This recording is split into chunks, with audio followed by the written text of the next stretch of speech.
ơi cô lại cái ăn ơi về ya cô tâm ơi ơi cô phải không ơi ơi tôi đi ơi là cô phải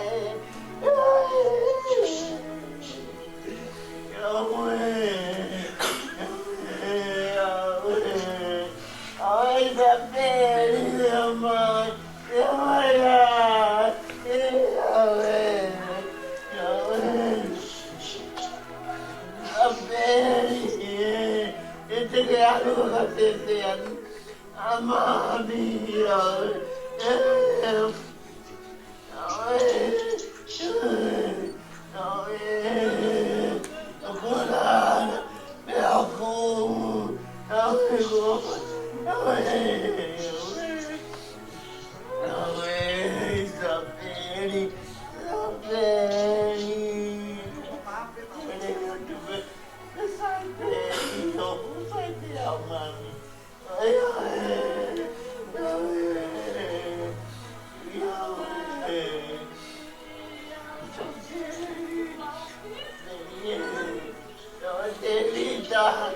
Evita, se eu mais lá tu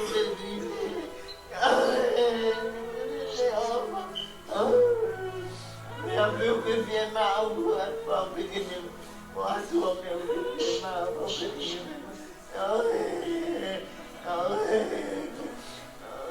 Que água feita um salamento, sapere.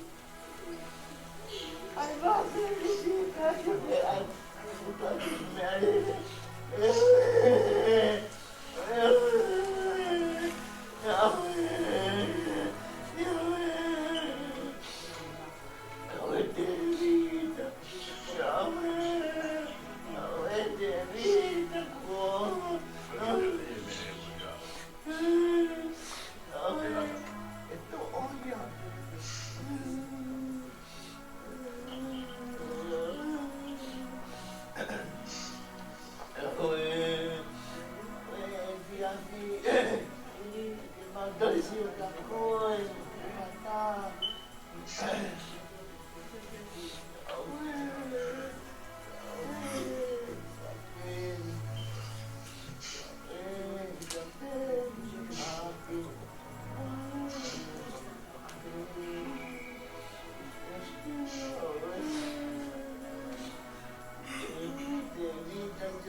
Alla patay.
Basta po na pwede yung sa firma kita po ka.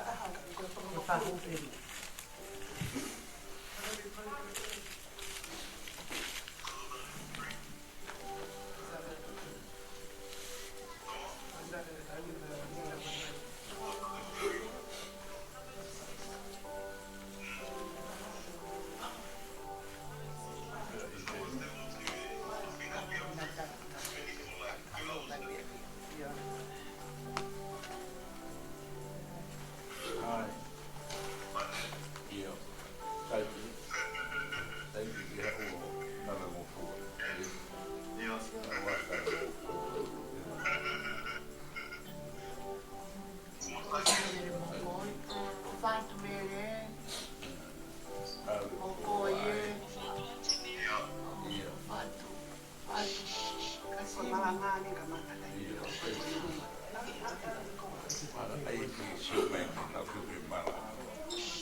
Bye.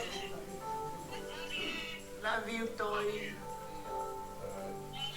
Love you. Ay, isyo ko marana. She's gone biggie. Yeah. Ay, isyo ko marana. Marana. Even Elliot's biggie. Is the whole biggie. Yeah. Love you, David. Love you. Bye. Bye. Isyo ko ito também. Bye, Vita. We're gonna start now, okay? Bye. Yeah. Bye. Bye. Bye.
Whora mai ai eiki o sisu. Kau pe koe tō tū pe moi mo ui. Koe au tui pikitai kia te au. Nea mo ko pe kia a tēnā o tūte. E lama ia o mo ui mo tui pikitai kia te au. E kai a pita o tēne mate o tai mata. Te ko ilo o mo ui a haku koiri. E te tū mai ki fumai kuki mui. E hiri haku piri hono auna pe he. Ka koi ai te haka kano e mamata kia e o hao. Ai ai te mamata kia ai e mi kau moao. E ka hopuni mata e sio kia ai o i kai o i ke he. Ai kai te tau hao mo ki tau toro ha mea ki maa mani. Ui foki e i kai te tau lava e alu mo ki tau toro hamu mo i mea. Ko si hova nani fuaki. E ko si hova uone tau atu. Ai malo i ai te ai huafa. Ini kamata ya tau mau keresi o komkomili ai pekia papa ni kalau toma ko hili manako ke apekia wong ya pitu wa o ini wa pitu wa tau ki ni ya na base na ya e ke tau ke asi so i no kolosi pena pani fua mo ta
o whaahai, ko hui ke mate, ka mau mo i ai.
Kia ko au, o tamayo e ki au, e whai mau.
E toa masi ka mai whaheran ai a Fiona.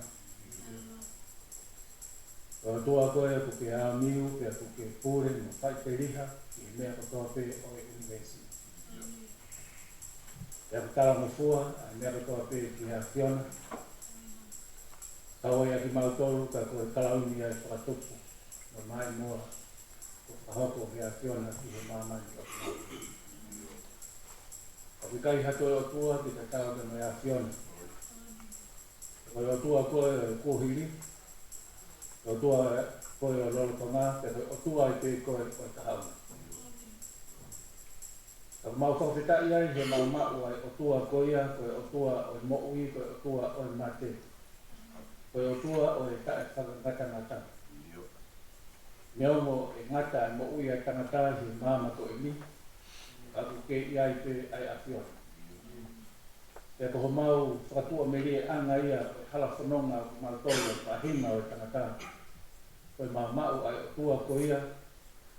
Aku i he mamani o mau iai te tae ngata te tae ngata. Ma whamaro atu ko hi koe mau kei mau koe ko koe ho mau o tua. Te kei whai ki ai a e mau lotu. Ke mau kei whalara ki ai, ka ke mau kei tui ki ai. E koe o tua tauhi osi mai ai a Fiona mati mau tau. E whanonga mau whai i kai mi o mau whelonga ati ke a mohono ngahi whainga ka a. O ki ai a Fiona ke whakamaa ka venga ke te mau tau. E ke whai ho mau whalotolahi i kai mi o mau loto si i. Ke holo i ho mau lo i mata i kai mi o mamahi ka mo kami. Ka ke whakamanaki mo whakatua me rie ma ki mau tolu. Ki ngahi whaingata ki toa peo e mo'ui. Ke mau loto la, mau loto toa, ka ke mau laka ki mua. E ku hoko pe ai a Fiona o ia ai kāpani mo ki mau tolu ki mo'ui o ki mau iai ki helo toa. Ne ongo koe mau whakatatao e aho koe apitanga mamaha. e koe uhi koe māwae te moi koloa na ke whaki mai e roto whare o whamiri ko e ni sino uka mai whambo te nei whai ai whiohi te moi maheni i pono ngā i he mahu inga o e koloa tā whaki ko whaki a whiona māki mātou te koe ahoni ko ke toi pinangalo pe ke mau a hau koloa ka kubete ngata a ho mau hua ke whiohi o mau whai he mo ui o taimi ko vi he ko mau whiohi te ko mau maheni tēnei whai ai whio whaaki mo te toko ni aki o whanonga o taimi e i hono o whamawa hei ki mau tolu i he tūnga mau iai he ahoni o kuongo ke te mau tolu e mau tae whie maa wae te mo i koloa ai ne lele ika mo ne whakafu ofa ke te mau tolu o mau unu mai ki a whiona o mau whai ai whiohi o i pongpongini o mau omi ke o atu ai fua ho mau loto mau lau maari o whakamaro o whakawhita i ki a whiona o mau atu he mau koloa le rei nā ke whaki he loto whare o whamili nā whai he lotu pe mo i kore ki a whiona ke omi ha tāpua, ka nā ke whakawhōhia i he manawa tamai pe mo i whae. Ka koe ahoni, i toi tūtū ni pe ai a whiona kia. A koe whamone mōre atu pe ki a whiona, ka pau ko mau launga, ka pau ko mau whihu ia ho tūtū ni ho mau lotolotonga, ho mau tangatai. Ka whawhitai mua koe lotu o mau kau ki ai, o ko mau ilo whakapapau o ki kai ko mau aki e. Koe mau nofo tutuku pe. O ki ai pe ho mau kataanga, mau kamataanga no mau ngataanga. E ki ai pe ai whainga mahari o ka mau tolu he mo ui o roto ha. Ka ko ki ospalo mes ke te mau tolu te ke alu o te teu hapoto mo ki mau tolu. Ka te ke toi foki mai ke mau tolu ki he a whiona. Ka ko ho api o kulahi a ngahi loki ai, te mai ngahi nofo anga. Pea ko ata ia ke te mau tolu ai whahinga o tanga. Ko ia e whakala amanaki anga ke te mau tolu. O tuku mai ho alo ko kalaisi ke hifo mai ki mamai. O ne pe kia, pe ne hifo ki whanua loto. O i kai malawa he songo e matapaa whanua loto ke ne puke ai a whiona. Ka nā ke toi whakaawa ia ko whaka amanaki anga ke te mau tolu he whanona. E ne ongo ai mau mateni ka ko nau tolu o nau pekia i a whiona o ki kai ke nau mate ka o nau mo ui. Ko ia o mau loto to ai mo mau loto lahi. Ke mau tari ai māwai ko ia i te loto. Ko ia koe ofe fine ko eni. Ko ia koe waisi. Ko ia koe whae. Ko ia koe kau ngā pilikini. Toko ua ke moi tōwhi fine. Ke whanonga o mau whai me mo ui. Ko ia mau om he pongpongini. Ke mau kau whataha pe ka moi a whiona. Ke maunga keresi ma kehe o e aho. Ko ia ho manatu me rie ke ngai tō onga ko whai e isa pere. Mā ki mau tōru he lolotama. Ke ko mau tāpua ki ia he kai ngālo i a te mau tōru ai ngai tō onga. A hono fofo ngā. Ke me ngahi patongia nani fuesia. I he loto whai o whamiri whanua. Ka te whoki ke lotu māu ni ai awhia. Eiki o mau haha oni mi aungo e mau toko si he whakangatangata ngahi aha whaingata ako e ni. Tako ke awhia i mai bea toko lahi o e whamiri. Te amoe nge kai ngā me ngahi maheni. Nau tōru nau tua pē i he whainga mahari o e pongpongini. Nau tōru nau mea mai heo pē. Tapa ki he kehe o e kolo pē te amoe whanuani. Mau kau whataha i honga ia me whakamaro ia. Te amoe le lei ia. Manu me lia ia he whatongia le lei. Nai whai e koeni ka mauroto roto. Ko ia koe mauroto he ahoni, ko ia koe mau tōru koeni o mau hoko atu e whananga. Patai da mau mere, koe tamai ia ke moi whae. Pai toko nia, pai tā pukina atu whananga ka mō whie maari e. Ai taimi o e māwai ka moi ofe whine koeni nga ki tuku mai ke whai whana tau hi. O lava hona ngahi whatongia, ka kune taata mai he ahoni, ka mau lotu eiki, whai tāpu kina mi whakolahi o mai tuana. Loto toa, o iri whia, o mana wahe. tui mo parala kia fiona hi taimi o whainga taa huke iai e whai e pe ho mautoro whakanonga mo whakawhia maari ki naua i mo uko uki a toke a huse pāmiti men li a masi ofisine Audrey e whoki ki whakau māro lo o ia koe ui ko whai a fiona ki fuakawa na e whai a palomesa mo i tau ki ai e au nā whakahoko ai ki naua ko huse pāmiti pia mo wai eiki koe palomesi e ko kakatu he aho ko ki whakamāwai he mate ai whiohi na isilai he tomi nā nike te mo ia whio whamaro atu he tauhi whamaro atu he whio whani ai nofu mari whamaro atu he tāku ake e whare he family ka koe mauro tu e o māma ke ulo whakapouri o no ngā hoko ia koe vai tau ahi i he mamahi o māwai te mo i wha me ongo pōpūri ai waifi te mo whae ka ki hoko mua koe koe whekongi he rata whare i whanonga whawhi maari e tuku ke piki tahi ki ai ai tauhi e kovinani te me li ka maa otri i hoko e a Fiona koe waisi mo whae e ki naua ki whanonga Haloto lahi e mo whamono. Pai atu e whahu ka mai una tua. Whamiri ka mai kai na ofa ko toa pēne nahi nahi. Aho whainga ka. E gea hata hatoa. E ko pau pe ke mau kang. Mau ringa lo mat. E mawai ko whai. Mau whamaro pe ke a whio na mea katoa mau whaua. Hoko koe ako, hoko koe whakalato lah. Ai mo ui, kia mo i tofa hala, mo i whakamaa popo e hala whanonga o taimi, e koe kaunangani. O to whanga e whainga ta alahi o mo ui.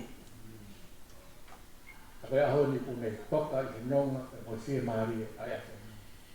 E mauro tui a e whakalato lahi i mautoro, whakalato toa. I he whaka eike o e aho koe ni. Ki hoko mua ho wholofola koe mānā ia. Kia mo i tūhulu, ka mo i whakanonga ki loto ho haa kutoa pio e ahu. Ka ki maurava ki mautoro ki toi whakafoki, ai tūnga ku mau ia. O paupe ke mau laka ki mua. Kai malawa e mau laka ki mua. I toko ni mai ai ahu. E ki whai tāpo i kina ki mautoro, i he ahoni ka mo i maunga keresi malawa. I whai ai whakaheke heka o kaunangani, i pehe ai toki na kore ki mautoro. Toko atu ai whanonga te mau whai i taimi, i he toki te au atu ki i tāni. E kia mai whakamia ko tō peo e ahoni, mana whola ka mahona whekau. Ai tōku ai te ki ai, ki hana whare kere kere, ma whore ki ka tatu i atu. Mālo, aho toko na ki, e mo whaki ai aho koe ni. Ko mau inasi aho whakapo o whani. Whakahoko ai, ai whakapa aku, whakayami na ni. Ko e koloa ku whaki mai he ati ona maki na ko. E ki kai ahmi aku meremo he lotu e pongpongini, ki pā lotu pe moa ai a Fiona. Whakakakato e nahi mea ki kai kakato, e ki a whio ai pe koe ko mau e ki tana he mau whakamoa. A lotu kore na miani, e si so kawaiso ala tā ko mau whakamoa i. E ki ako mai tana ka lotu te ki mau pihe. Koe mau tana ke rana, tā kua huafa. Whai hukina nalo, ane i koe i lani, e whoki ki mana. Whati mai a honi a mauna kai ki anai, whakone more ma mai ana haa. Ka mea i koe maa whakone more a ki mātou fua pē fua mai. Owe na whahuki mātou kai ahi. Whahaki mātou me whiri, e a ko ai kure, moi mālo, moi koloria, o tai mata, kia tai mata, e meni. Alo ki whena maari ko ni whapea ki mua e, o tāpea ki me lau o kia pāwhi, Aba mai o ka kata ki patomia o kia tāwhi o hui, e a ki ka tau ka māti nā tau ka nā mea nā. E au ke tāpea.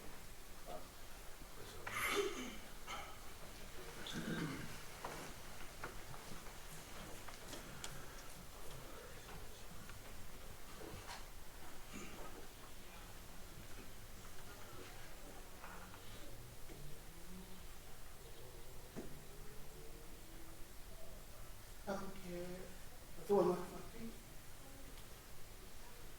kōkore e hupanga atu e tala whakatatu whakato ala tūma korua. Sa ata mo oku a tanga Maria e whakakakato a whatongia o ki pio ka lafi o Isaperi Sirino o whanuponi.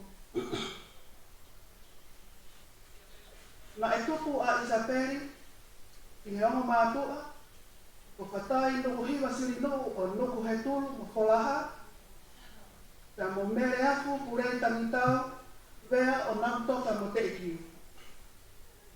Na e wha ere i a Isaperi i he aho taha wha o katopa ka hinga whituhiwa ko e whikatolu i he whanau e toko wha. Ko e tolu whewhine taha tangata. Ko e lahi o Kolosafina, hoko ki ai a Salome, e hoko ki ai a Isaperi, ka sisi i taha an motua tangata ko te evita Sirino. Ko Isaperi na e whanau i pe i Nusilani, na e kamata ako a Isaperi i he Bailey Road School i Manueli Ngatoni. Pea toi hiki atu ki he Viscount Primary School i Mangere. Pea hoko atu ai ki he Intermediate, Arahanga Intermediate School i Mangere. Pea hoko atu ai ki he Kolisi Mangere College. Pea whakaosi ki he 7 Days Adventist Church College i Mangere Bridge. Pea hu ai pe o kamata ngā ue i mara e whakapuna. Na e lau toi whakasāpate pe a Isaperi, i lau toi whakasāpate a loto whare ia. Pea mei lau toi whakasāpate na ne hoko ko e me mipa mo oi, a e potu ngā oi talavau mo e whine mui a loto whare ia, i ngāhi ta ulahi. Na me ngā oi aki hono ngāhi ta rea niti sipoti, a nge koe bori polo, neti polo, i ngāhi whi au i whakapotu ngā oi ai siasi. Ko e kaunanga na e veke, ka ngāhi whatongia pe a talavau mo e whine mui, o tatau i tua mo whāi. Ko e kaunanga a ngofua i whetau hi aki, mono kaunga whewhine, mono kaunga whanonga, kaunga mea i siasi. I he aholo fulu o Tisema o awe tataha, na whaitoto oni ai a Isaperi, he hiki mei he wā i hala talavau mo whine mui, ka e kumi hano whalala ana, o ne hoko ai, ko e uaifi, o ofa ki menli whangopō, o tataka motonga mo ohonua ewa. I au taha wha o Sanuari wa awhi taha nima, na e whakakoloa aki he eiki, hona malama, aki ha o whewhine, ko Audrey tapuaki he ofa whangopō. Neono na e whehangahangai ai mo ui a Isaperi, pe ma ngai whainga taa o e mo ui whakasino, ka nai ikai tene laiki ai he mo whatongia, ko e tamaki he neongo mātua, mo te hina ki hono ta okete, mo e tua whiwhine, ki tuonga ane ulu te fua, kai whungani haki, hono whatongia, ko e huai whiwhita, i hono Hosepani. Mo hono ngafa, ko e whae, he ne ki tama. I he ne whaina, he tuki mono nofo ai wholofola, mo i loio eiki, he ne ki tama. Koe kai mama nai tōtohi i hono lerei taha. E whaiha ofa mo tokoni. I whatongia ki whamiri. Mo i maheni. Kau ngā ngāwe. Kau ngā mea. Ka mwesias. Na e kulupa Isaperi, e ki kulupa siasi o kui koe. Arise and shine. He whanki whamiri kei hiki, pe koe young couples.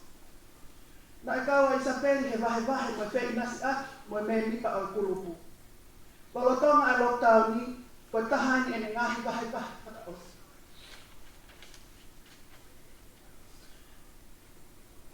I know it's been said multiple times already.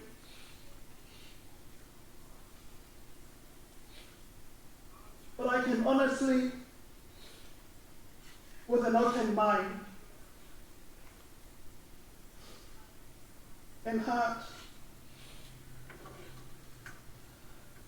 and say truthfully, with no shame at all, not only has this lockdown made me realize that yes, we know family is important and worrying about materialistic things like whakamamani stuff means nothing and doesn't matter one bit at all when your focus and mindset is on your today, the present, your journey with the Lord, and visualizing you and your family's future with God. Yes, my husband and I are more understanding with each other, respecting our cultures, the different ways of upbringing we have in the way we were raised, and in praising our Lord. He does it different, like traditionally old school, while I praise the Lord way differently and mostly in English. But we both go in for the same thing in life, to be closer to God.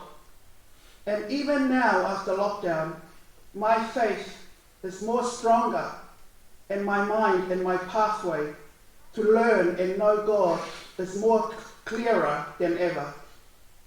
I've absolutely learned to block out negativity or anything that is going to come between me and my faith of God. Complaining about something that is absolutely nothing and has no meaning. But I honestly want to thank you all for guiding me in the right direction. I'm honestly grateful to you all, even though I fellowship lately. But I've been busy with the Holy Bible app, introduced to me by my great friend, Lika. Thank you, girl. These plans and passage daily are so great, and it's helping me in one or more ways, and I'm learning more about Jesus' life in actual details, like the why he did this and what he did, and meanings of things in the Bible that I didn't even know. It's opened my mind to do so much, and I'm loving it. When I get up at 4 a.m. every morning for my daily devotion, my me and God's time, I have chills and get so excited, like for real, God is so good. Don't worry, I still have fun to do normal everyday things, but this extra excitement, my future in the Lord's house, is a whole new high for me. Cause hell, we've all had a past, and yes, Lita, Alex, and Ame, you all know me. Party back then. We all loved to party back then. Ha ha ha. But I'm so happy we have the same goals for our family's future with God. I better stop now, or else I'll go on forever, and you'll all be thinking, please save it for the church Talaloto times. Ha ha ha. But I love you guys, and thank you for guiding me to where I am today. Much appreciated. Na ito ai pe a hini manako a Isabel, ko e tolu e hini, ko e tala noa o loto hevani. Ko ni same manako, ko same ua tolu. Ko e whakama apo ai mo uia Isabel, o mo oni a tala noa ai mau. O iau, a mono ia hataha o ku iloe, ko e nehia kotoa pe, o whakamoi. O ku ikai kei lata ia ke nofo maamani. Kai tangi hono atamai, ko langi toku atu.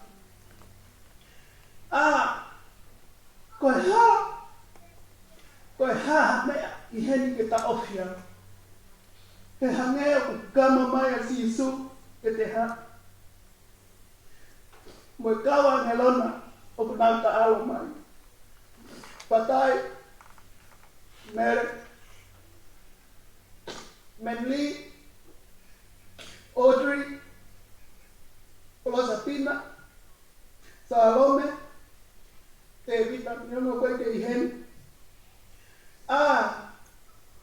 Tuku ho mau puke au, keu alu peki hilang. Lewa malanga ka tau atu.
tau lotu.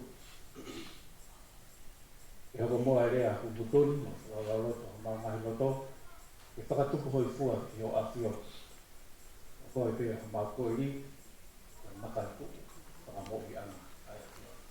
E sisu Christ o alo, tako mau whakamohi. Amen. Kapi a whio ai, o koa māwhina fi, e tau koto o tonga, kato o tua o e mo'ui e moe o tua o e mate. Whatapu whoki ki whanau o makapuna au e whatapu atu kapuria, ka matahapure. Whatapu whoki ki he whakaiki e me toka i o tau roto sa pēri siri noko whanpō. Roki whatapu atu ki whahuku.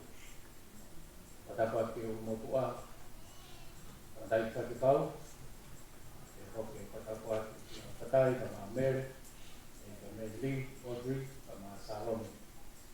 Whakahoua, e hoki tau tōru kutoa pēr tau kemi ki a honi. Ka tā moe ki whaina maari koe ni ke whai pēr pēr whakamāwai, e moe whai pika koe ni, o tau whiwhine, e toka ni o tau kotoa. E whai pēr whakatolahi ke me whora. Omi maki tau tolu he pe kia i he ahon ki whai aki e whakamāwai o aho. He pe koe ia mo mea ki ai, o whora manako e pe kia koe ua tolu o maki sāme.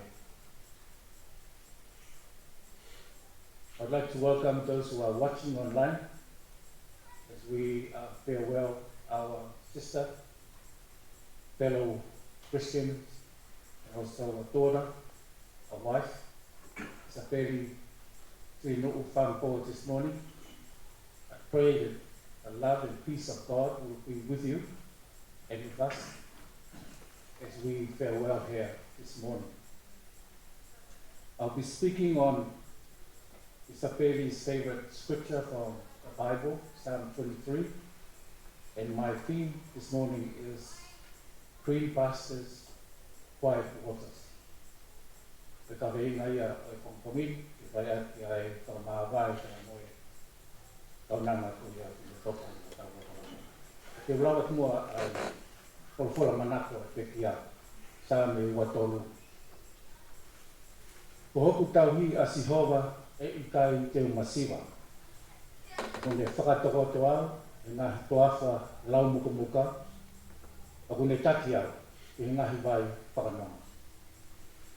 Ko hoku lau maari e kone whakafoki, a kone taki au, e ngahi hala, o e maari o ni, hono o winga e, ko hono ua whape.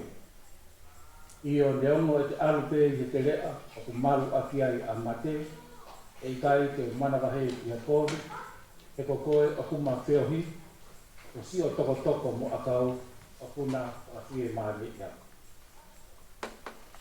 O huke te mai hoku ao ha te pere, ka ko hoku ngahi whiri o ku si o mehe. O ke paniloro hoku ulu, o whonu mahu hua a e kuipo. Tā e tō piri mai a lelei, mo e alo ofa, i hoku ngahi a hoku toa, e ko e ku nofo i te whare o Sihova, e whai te o lau tōna. O e wholawhola manako ia a e whikia, kone tuku mai ma ki tau tolu i e ahon, e whai ai a e tau lotu mo e tau whawhita, mo whai ki heka, o se me o lau i te ahon. E hangi e peko e whakalea o whakahako, ko i kawema e whai ai a takone e ahoni, ko e toafa, lau muka, vai whakanama. Whawha lau muka, vai whakanama. Whami, ko e aho whaingata ai, e tau tolu ai ahon. Ko hui ko e aho eni o ai e whakamāwai, ko roa ko eni hangi ko ia ko whai kia ia lotu ai ahoni, he mahu inga o i ko roa maki tau tolu ki whanama. Ka kai ke lo ia, kai ke lau ki tau whakahala, ia whamiri o ki ai haui i hona o loto. O tau inasi kotoa pia, o more, tau mahi tamai, tau mahi whae, o ngahi kupu, mahu inga o whamiri, ko ui ki nau tolu ki whanonga o tau. Pe ko taimi whainga taa au piko, ke tuhange ai ni hoko mai hakai ha. O kune hau pe o ni kai ha. Lolotonga pe ai tau mo ui te mo tau a i whananga. Ko ui hataha i tau lotonga. Pe aku uhu, pe aku whaina ta, vete ngata. I tau lava, i maa vai, pe aku tau mauai ka me ngai whakakau tau whihu ia. Ai anga i tau whanonga koe i he mo'o. Pag tau whawheta i whamiri i he pongtongini, koe o hihe o tau ilo i pau i he mo'ui au tau iai he mama koe ni. O pau pe ki ai e aho e ngatai a e tau whanonga. Tau tolu kotoa i whareni, nau tolu i tua, nau tolu tau mea mai i heo pe, e ai pe ho tau aho. E ngatai a e tau whanonga koe a i he mama.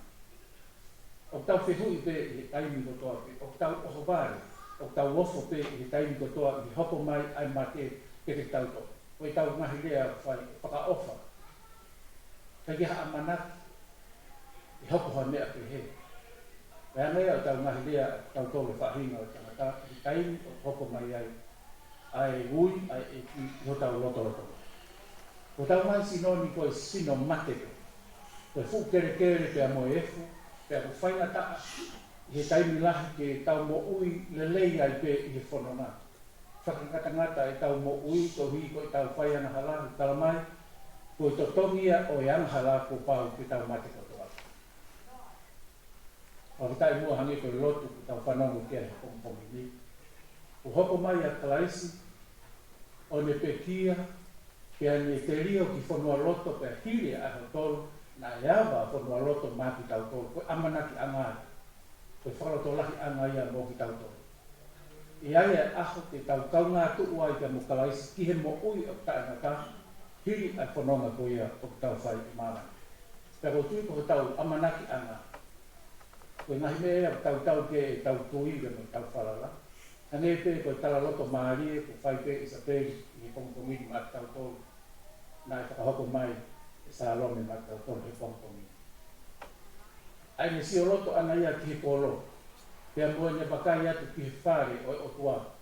O māo maarie ai teu kia te ia, pea hune hu ia nahi mea rotoa peo e whanonga ka whetukutuku ai mo ui, pea me mo ui nane i ai ki he mo ui fo o amanaki le lei mo whatua me rie, ki api ko ia o ki teu mai te maana i whanonga.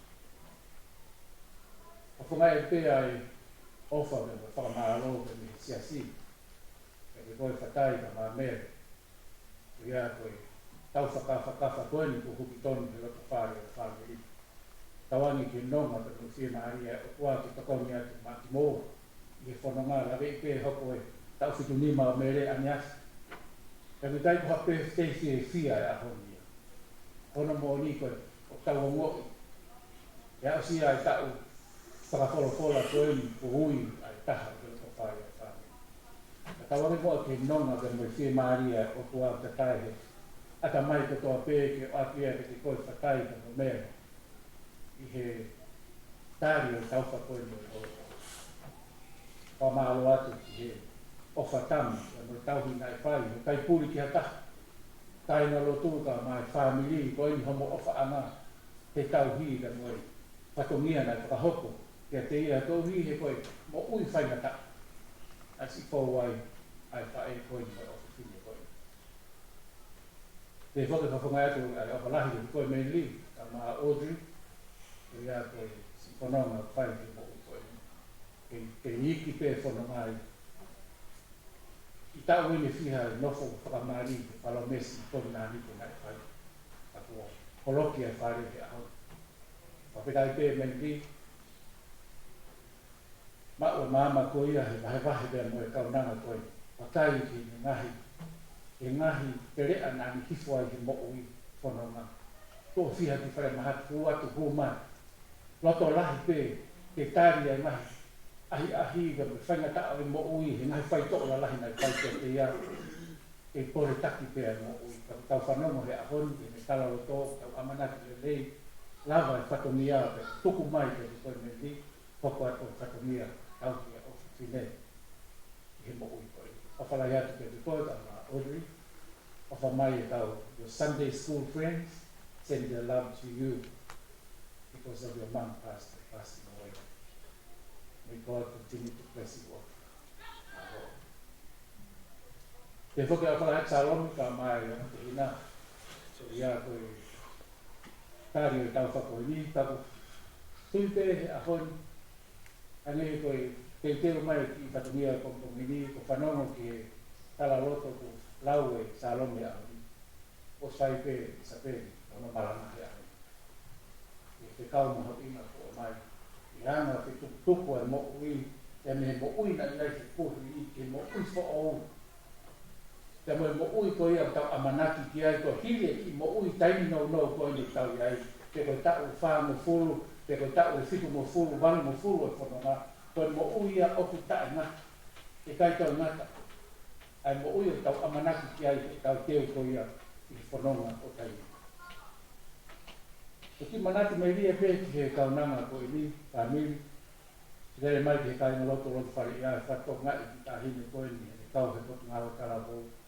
Ko ki ta hine mo i fia. Ko ki ta hine na hā mai mai te ea whakakotunga ngofua. Ke whiohi mo i toko taha kutoa pe. Pai he whaunga whakaapa, pai he whaunga o lelei e mea kutoa pe he ne whanonga. Kau la vei pe ko ki kaunanga na mo ui fia he kai ngahi kutoa pe. Ka te tānoa mo ia o ku mari o ku very excited pe ne mo ui ana he tānoa he kai kutoa.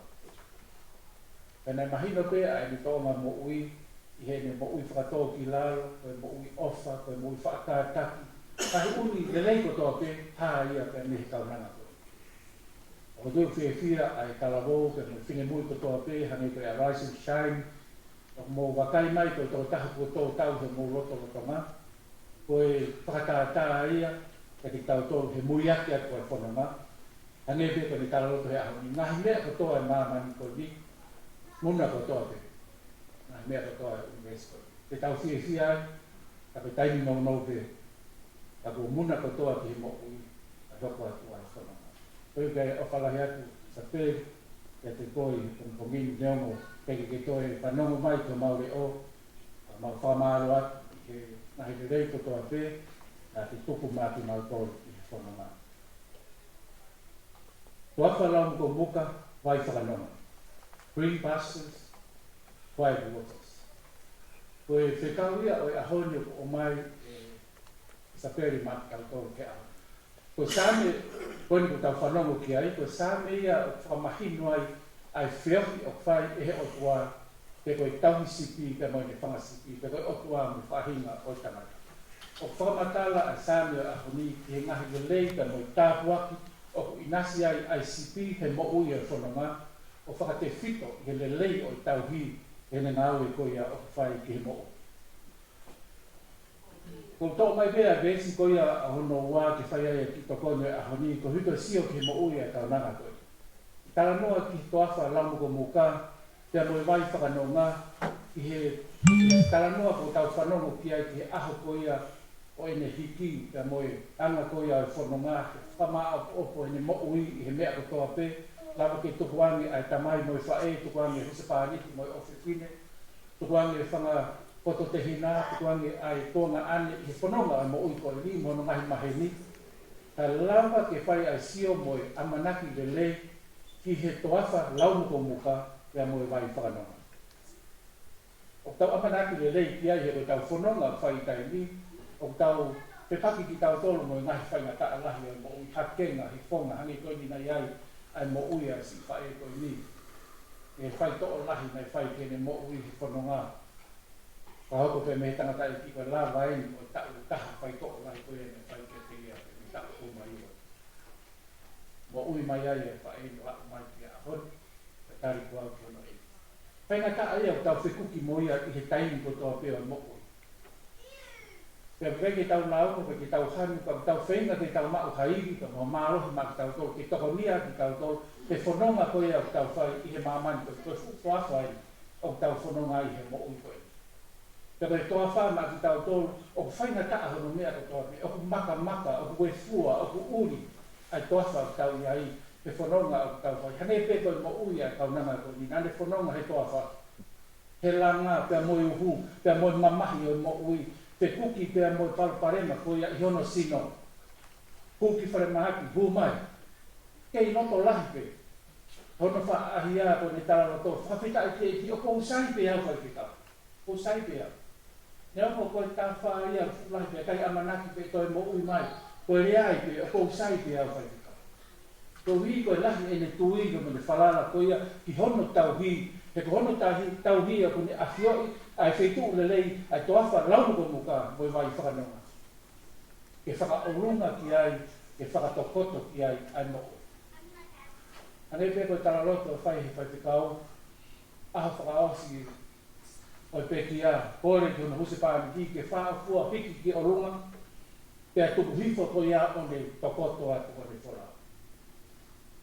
O mao e whakatau kau koe apa o pe he, mahalo pe koe lava ia oi ngā uwe me whatongia he bete angi mai o whamiri kia moi ofa anga kia tokoto atu ke toasa lau mo komuka. Koe tau amanaki ia mo tau whononga, ke tau ia toafa o lau mo komuka. Mo mea ike, kia ora vei, ka whati tau alu ki ha. Nā mo tau api hakonga mūsi e mui o ku. Lanu mata, kia whakafo ofa kia ma. O tau sio kia ia, o tau noe, o tau mo ui, o moi fia fia. E koe hiu whakafo ofa e ne hā mai a konga mūsi e koe ia. Pe koe tau alu ki ha whāma, tau sio ki toa whā, a hono lauta, pe hono lanu mata a mūsi e. O tau lelei ia, tau tuo sio kia, tau whakafo ofa ia, mo lelei ia, i hono mahu inga koe ia, o e konga koe ia, o ku lau muka muka. Te koe tau amanaki ia, e whanonga tau whai, i he mamani koe ni, ki aile aho, i ho tau ui koe ia, i he mo ui koe ni, e tau alu e toafa koe ia, o ku lau muka muka. Toafa o ku lau muka muka. Neongo ai ne whaingataa, neongo ai ne makamata, neongo ai ne uri ka pau o ki ai ha mūsia lanu mata e koe whakakoloa te moi tāpua. Koe polopola koe ia o e aho ni, e besi koe ni o tau whanongo ki ai. O kune whakatokoto au, e ngahi toafa lau muko muka. Koe kuonga koe Palestine, koe toafa koe ni taranoa kia te ika, he koe koe tau ke ia, nani nofo tonga i whangasipi koe ia ai ni tangata i. Pea koe ne nofo koe ia i he toafa, koe taranoa e ke toafa koe ia i Palestine, e ka ina o koe koe toafa i o hangi tau siu kei i Israel. O lahi o na mūsi e, lani mata, whakafo ofa. Koe toafa ia koe ia maka maka. Pea koe taiti ha mūsi e ia i ai. Ta koe taimi koe ia hau whanoa e aho pea, ani mai e a moko moko e whia whi, e he tawhai mo o ngā, o hau sia ai punga koe ia o toafa. Pea ko arifa e ki vai koe ia o toka he maka o kafe ki he kere kere, pea blava rewa ki tupu hake ai e whangaki i au i a kau i he fu toafa. Pea pepa o hinga ia ka fu manafa lani mata, ta koe ki fu a kau hempe, ki fu a kau he, ki fu a kau he. Pea koe maore vai tau sipi o kune taki mai ni whangasipi o nau whanonga mai koe ia, o nau taki pe nau tone whamiki hala koe ni, o nau o laki tue ki sipi o mai ki musi e koe, e ki maanga ai. Pea whanonga ai koe sipi ki mua ki maka koe ki ki musi ai, ai ki maanga ai. O whanonga ki he ai pe o au ki takari tahape, lava ia, o mao me kakoni whangasipi ki aha koe. Ai kon o winga mai ki tau tolu he mo ui koe ai aho ni, o kukosi awhio pe o tua ai musi e lano mata ki tau kai whakaaho ai, o mo ui. O tau kai pe he ahon i he musi e o se kewe e, a kong o si ai e mea kune kewe. O tau o tō whoki ki tau au ki a whumanafa lano mata, tau whoofa ki tau nofo pe ai, tie maari e, tau mau tāpua ki pe tau kai pe ai mo nofo. Ko wharea o sāme o e ahoni, o tōkanga sāme o e ahoni ia, ke tau whanonga i e toa wha, o steu pehe e kia mea ko toa mātau tōru ki he aho toa pe. Ko ia a Isabeli he aho. Tau whango furu koe ni, konga o ne mo ui ki mui ni, e to whanga i whaingata a. O si teu pehe e ki, ai ki toa wha raumu ko muka, ke mau mea to koni pea Isabeli i he aho ko toa pe. Tau pe ne whango furu sene whanonga. Mau pe, a mea tokoni i aho katoa pe. Neongo e whaingata a, neongo e palopare ma, neongo ai, ngahi mea katoa pe nā ne fōwai, ka nā ne mo ui pe i aho katoa. Ko ne mo ui ia, mo ui whaka aho. mo ui whakaaho. Ao me whalaite wiki po o si. O tui ko toka atu ai te tinene. Toasta po ia o lau mo ka. Ai a tau amana. Koe vai whakanonga, koe sipi koe taha iha monu manu, e kai te la vai o alo inu, i he habai o ka pau haa vai ko ia, ka pau rongoa. Ko pau peke kumi he tau kia a ki vai ko ia o tafe maari. Whakanonga, ko hi ka lava a sipi ke ne inua. O mea i pēta pati tau au ki ha e tahi, tau whanonga rongoa, no mai te au ka. Rongoa a te tau tō whanonga o whakairifia, o mana wahe. Kai tau au ki nahi bai tō la lahi, rongoa a tō ai bai ka tau mai tau mana wahe mo i fia. Ka tau au na ki vai, e hawham ki vai i iki o tau whanonga ki tafe maari e ai bai, o tau mo i whanonga, o tia maari e, i o tau teri ngā mo i tau mo hange be, o tau mo fia mo whawhawha ia, i hene wana iki mai ai ki vai ko ia mā tau. E te whahina mai ia, o tokanga kia ia sāmio a honi ka mo ui a ki kaunanga ko i ni, nā ne inu e ia he ki vai o ki tafe mā maari. No ngai, fie maari ai, mauiwi ai, i kai te iri fia ai, i kai manawahe ai, ka ne i nā mo mate. Ane koe tala loto nei whai. Loto a mere i mo, mei vi ki aki whare mahaki. Loto lahi pe ai, kaunanga pe, pe unga pe. Hene tui pe mani whalala nofo pe. He koe hiku osi tokoto ai kaunanga ia koe ni. E takia i hono e ki, i he vai o tafe maari. Inu ai, fie maari ai, no ngai i he mo ui koe ia o kune ia. Koe whainga whakaukau ia o Pongpongim i he toafa laumuko muka ia mo i vai whakanonga. O si tokoto ai kaunanga ia i he toafa laumuko muka. O si taki ia ki hina vai whakanonga. Te apune iai ki e whia maari i te amonanga. Ko ki tau tōru ene toi. Ke roto lahi ai ai whae ka mo i tamai, roto lahi ai husapani ti mo i ofipile, mo ki tau tōru i he ahako oia o e ahani. Ke tau roto lahi, ke tau whalanga, ke ho tau tauhi, ke ho tau eiki, oia ai tahu sipi lelei, ke ne tauhi ki tau tōru i he whanonga o tau whai i he toafa koe ni. He whanonga koe au tau whai i he toafa koe ni, ke lama ke tau tokoto i he toafa o ku laumuko muka, i he ahako toa pe he tau tui mo i tau whalala, e tau tokoto pe i he toafa koe po teu mahi e ki maki tau tolu, mo tau nahi whamiri mo i tau mo ui, i he ahako toa pe ke tau kai pe o whi umai. Pe ke tau winu i he vai koe o whakanonga o si sukalais ke tau mo. Tara mai toi koe ai sea ni mini maa vesi waki, mo tolu o whi inua hau inu. Tara mai toi whakaha, wakitu vesi tahakitu, i aho ko ia he eiki o taloni, tēnei toki whakainu ki tau tau aki e vai ora. Tau tui koe kore ia ko mai i sa peri ma tau tau he aho. Roto rotonga ko ia o te rea tau whanonga i maru aki e koe a mai te. Te tau whakararau nota ki tau tolu i he toafa o ku laumuko muka, pe ke tau inu i he vai ko ia o ku whakanonga. Ko kōrea ma tau tolu whakamai e vai ko ni, e waifu ko ni ma tau tolu.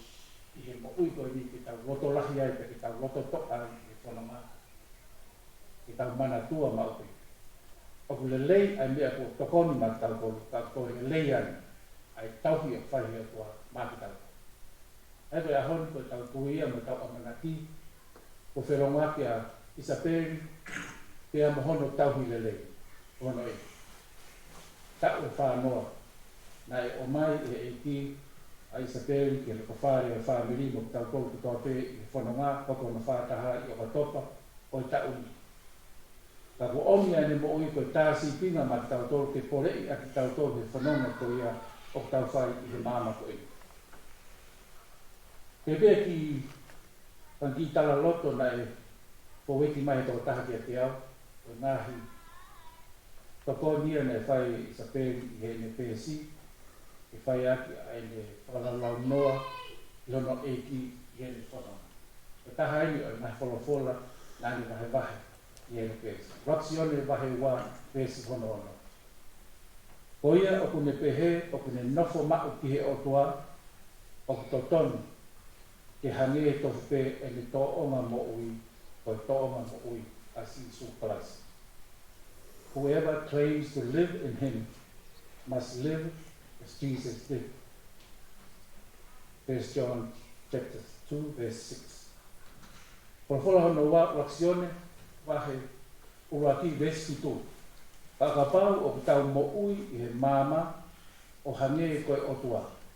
Pea tā o kitau whiohi whakataha. Pea koe tātaa o sisu a hono alo e fufuru aki e tau wangahara kotoa pe. Walk in the light as he is in the light. E mo ene ki lotu whaos nane tiki he e pēsi. E tamai whakamore more o whakaha mai ki au, ai uhinga ki a te au, ke mo ui o hange koe mo ui a kalaisi. Pea whakaroto lahi i au, ke whai ai liu mo ui, ke tala mo whai ki a te ko.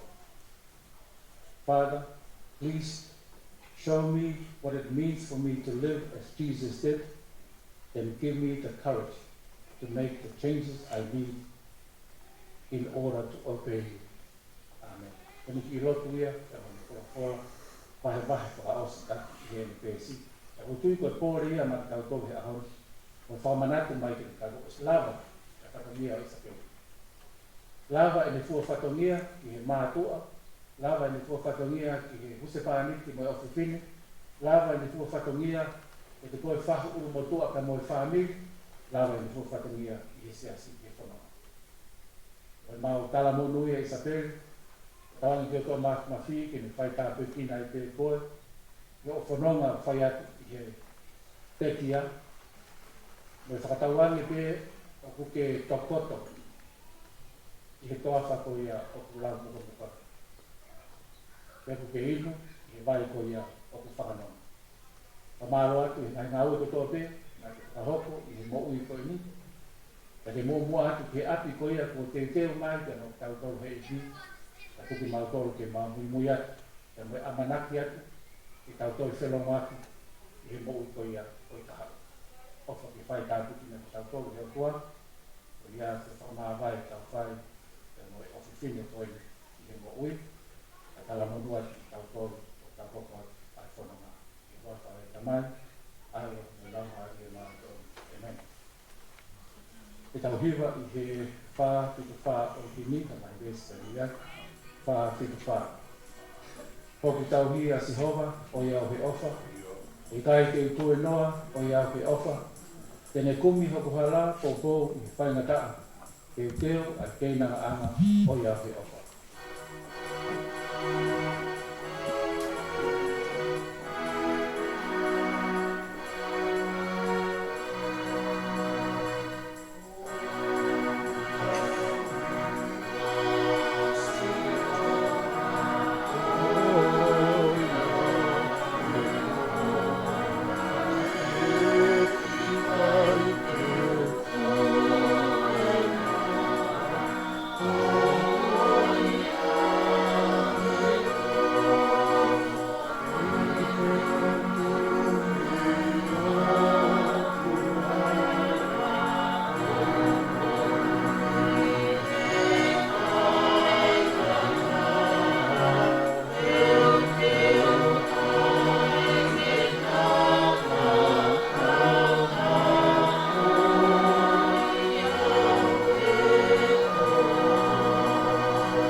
O siki au a ana o Yahweh ofa, na kuate mehi hala o Yahweh ofa, na kuhola o mamao ka ni kumi Yahweh ba, kumi po o kumi aho o Yahweh ofa.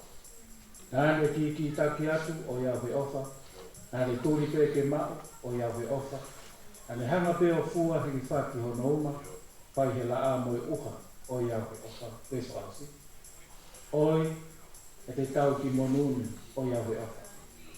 Ngowe lau mui mui o Yahweh ofa. Inu he vai whakanonga, tari e me wholofola, mā tā si ona kofonga o ia o te apa.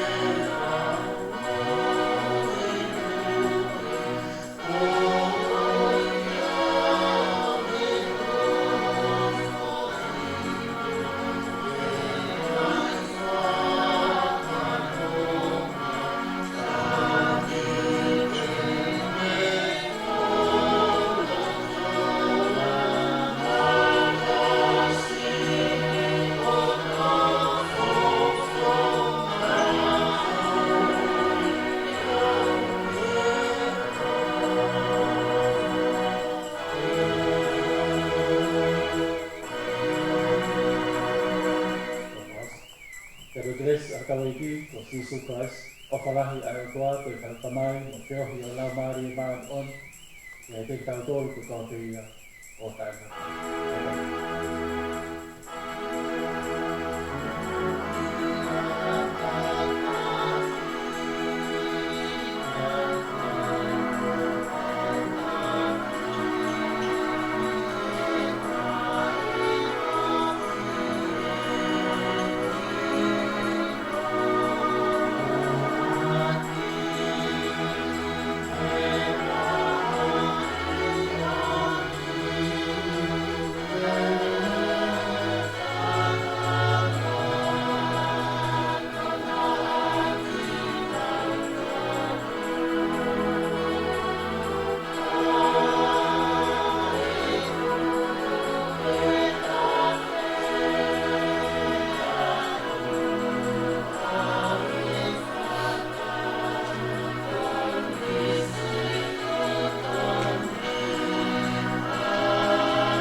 Taku tātou tāhau koe tōng whaoski pe kia, ai toka ko ia o pane.